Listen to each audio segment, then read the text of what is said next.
Hey guys, how's it going? My name is Richard Plunger from the PapadumGeek, and today guys, we're taking a look at the Edimax Mini Outdoor Network Camera. This is part of their Smart HD range. As you can see here, this is the camera itself. All the cable and everything is all within the actual body, so there is no exposed cable, which I thought was pretty neat.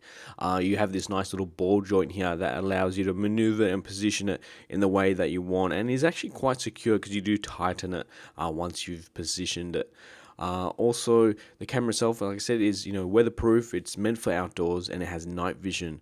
Now we're going to talk about this little mini device right here. This is the receiver. This is the brains of the actual unit that transmits all the information to us and pushes all the notifications and footage to our phones, which we'll talk about right now.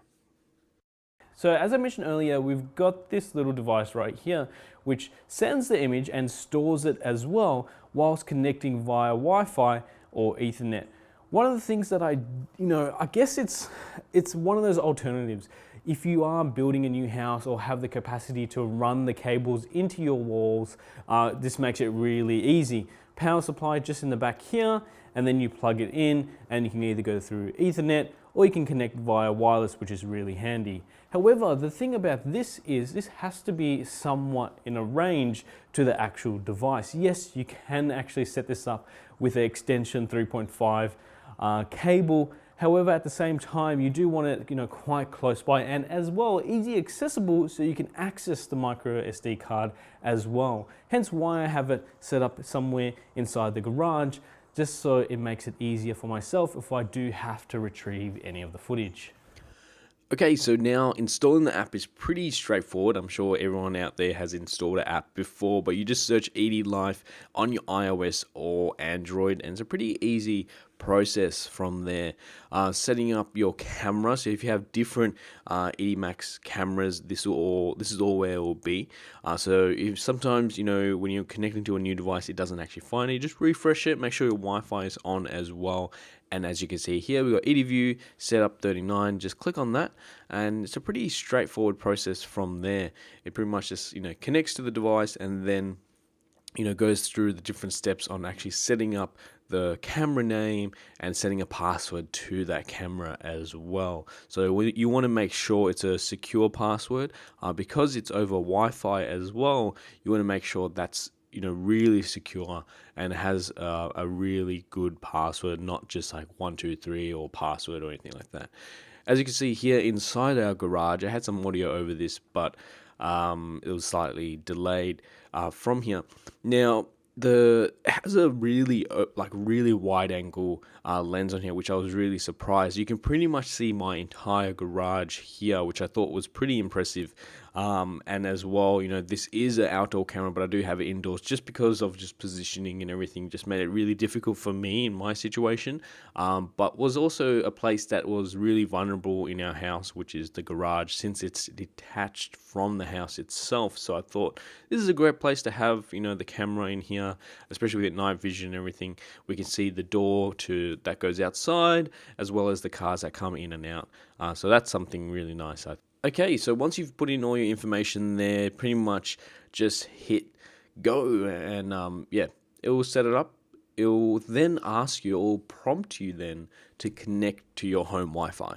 So since we were connecting to the Wi-Fi to the device itself, that allowed us to change the device. Now we're actually connecting it to our actual home Wi-Fi, which will then access it to send push notifications to your phone and send the footage and everything over the air and store it. Great, so that's it now. Now we've got our camera set up. Now when you boot into the app, we'll get a preview of our camera, which is currently live as well. Not live of making this video, but live at that time, as you can see the date. And this works over Wi-Fi as well as 4G. Now you can actually change from HD, SD, and smooth, and that works over 360p, 720p, and then standard definition as well. So this basically captures the different types of recordings and qualities in here. I mean, I just leave it to 360p. I think it's more than enough. If you want to set it to 720p, you can. It just makes sometimes the playback preview really delayed, and sometimes the frame rate tends to drop. But that's just my preference. However, when recording to the actual device itself, it's pretty smooth, which we'll take a look at in a minute. Now you do have events, and now events are different motion, triggers from the camera. So when it triggers, different motion, it will capture an event, which you can see right here. Now these events are stored, I assume, on the cloud, like Edimax Cloud, which makes it slightly a bit confusing. And as you can see here, when trying to preview events, because I'm currently in the garage, it's overwriting as I was making this video, so I couldn't actually preview some of those things, which made it a little bit annoying. However, if I went to the actual camera itself, I could actually see look at the footage on the SD card and then see all the different recordings from there. So I thought that's something worth mentioning. Even though it's great that they're stored in the cloud, it'd be really great that it doesn't override it, because you only have like 6 storage slots on there from what it seems like. So I thought that's something also really interesting, and I assume is just more firmware stuff that we can do and push, and then they can make better. But it's definitely a slight problem. Now we can also change our how the camera looks. You can contrast, brightness, all that stuff depending on the area that you're in.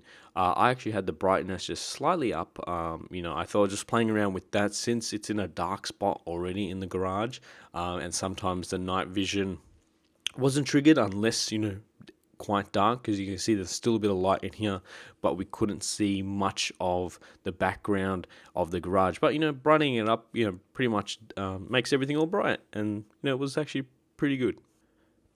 Taking a snapshot as well, which is really nice. I think sometimes when you're previewing it, and you can quickly take a snapshot, it will save this to your photos folder, so then that way you can share that photo with a family member or whatever. Which then leads on to our settings. So now settings here allows us to, we can flip the image, change the usernames, all that stuff in there, for notifications, different alarm sounds when it gets triggered, which I thought was really interesting. Pretty funny in terms of, the different, they sucked. They were pretty bad. Like this, really, really bad audio. I'm sure default is very much fine. Okay, so what else now we have in the devices? There's actually quite a bit here, which is also really nice. So now from here, we can change date and time depending where we are. Just set it to mobile, so then that way it just picks it. Email account as well, so we can actually set out our push notifications to our different email settings. Now, the one thing with this though, it only sends us to a single email. I wish we had the allowance to send it to at least 2 email accounts. I thought that would be pretty, because you can send it to yourself and then send it to a guest or someone else if you're away. So I thought that would be quite handy if possible. Now, updating the firmware, you have to be connected to the LAN. You can't do it over Wi-Fi. So that's something else as well. I guess it's, a slight annoyance, especially if you do have it placed somewhere in a difficult spot that you have to actually take it away and then update it. LED indicators, which is also really nice. I thought there's, a lot of devices now, they have all these LED notifications on there. You don't want it, it's not that bright, but it's nice to have the option they can turn it off.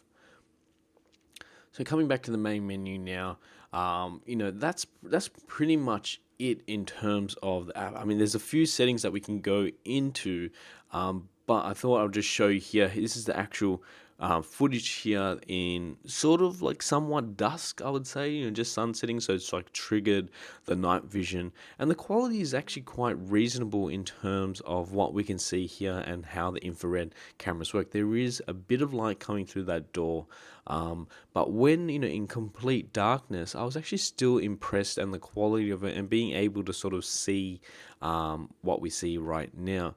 Now, right now we're recording at standard or 360p, which is, I think, more than enough for most people in terms of camera. In terms of the frame rate, it's nice and smooth. Again, that I thought was really nice. If we were to put that to 720p, we probably get a bit more clarity, a bit less sort of, I guess, like more more bit rate to it, because you can sort of see with a lot of movement, we get a bit of pixelation in there, but that's probably my fault from setting it to 360p. But the 720p works amazingly as well. So I'm pretty impressed on how it works in the dark. The Edimax weatherproof camera is really impressive. I was really impressed straight out of the box with it. Now, even though there was a bit of I think I'm quite spoiled of having other sort of security cameras in our house which are completely wireless. And when I say completely wireless, that there isn't a cable, there isn't a power supply or anything like that, which makes it super easy and really convenient when setting it up in an already established house and you don't really want to go be tinkering around inside the house drilling holes or anything like that. Especially if you're renting a place, it's something that you can't really do. But something like this as well is quite impressive, and I think does the job really well. Besides actually having it connected to a power supply, I do love the feature of actually being able to have it completely wireless as well, but also have a physical connection which then downloads all the information on there. Yes, it is slightly a bit annoying that you do have to actually, get that SD card and then review the footage. You do get push notifications to your phone or email address letting you know and see some activity happening in your house. However, you're not able to actually download that footage straight from the app, which I find a bit annoying. You can review it, but you can't share it any other way, which I would really love to see in future sort of firmware updates in the app, because if you can actually save it to here, I'm sure they can actually download it as well. So apologies that this review was quite long. I felt like I had to really address some of those issues, but as well go through the sort of setup process in detail, because like things like this, you really have to be quite specific rather than just, being like, yeah, this is a great camera, this is what it does, this is how it works, and then leave it at that, which I think, some people do. And it leaves most people questioning certain things on how the camera works, and then, providing all those questions. Saying that though, if you have any questions regarding the camera or looking to purchase, an Edimax outdoor camera, leave a comment down below. I'd be more than happy to answer it as well. Stay tuned for another review from Edimax as well coming tomorrow. So look forward to that, which is a bit more of an indoor solution for your home setup. Now, this is sort of the same thing, but without night vision here, which I thought, again, gives you a better indication on how it works. This is me just going through that entire setup process earlier, but having actually captured. I feel like I just have to stress that, again, with the whole push notification, like you get the footage to your phone pushed to their cloud service, I think, or wherever it gets stored, but you can't download it. Like I think it should be like, if you can preview it, at least give us the option to download it. That way, at least we have that 10 seconds that we can share somewhere, especially if in case your house is getting robbed. But other than that, I think the camera is pretty great. It worked really well in my situation in setting it up in my garage. It was a quite easy setup process, and I was able to actually position that sort of receiver in a way that was hidden but was easily accessible for me via a small ladder. So I thought that was pretty neat. But, when setting it up, outdoors, you just have to have those options to actually, feed the cables into your house to a near power supply and whatnot. So again, guys, thanks again for watching. I'll see you guys in the next one, and leave a comment down below for any questions.